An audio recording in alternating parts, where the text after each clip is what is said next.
ప్రపంచ దృష్టి అధ్యక్షుడు కిమ్ జాంగ్ ఉన్ కూతురు 13 ఏళ్ల కిమ్ జూయేపై పడింది.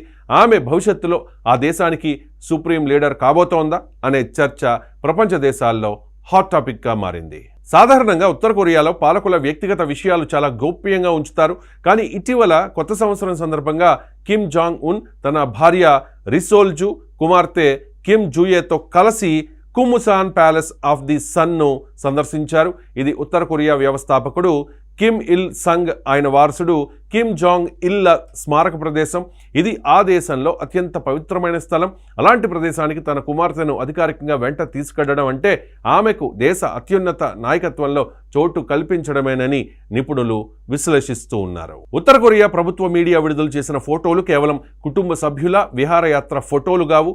అందులో కిమ్ జూయే నిలబడిన తీరు, ఆమె ధరించిన దుస్తులు, ఆమె పట్ల సైనికాధికారులు చూపుతోన్న గౌరవం చూస్తుంటే ఆమెకు తర్ఫీదు ఇస్తున్నట్లు స్పష్టమవుతోంది.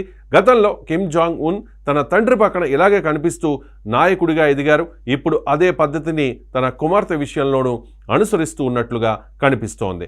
దక్షిణ కొరియా నిఘా సంస్థల విశ్లేషణ ప్రకారం కిమ్ జూయేకు త్వరలోనే అధికార వర్కర్స్ పార్టీలో ఒక కీలకమైన హోదాను కల్పించే అవకాశం ఉంది.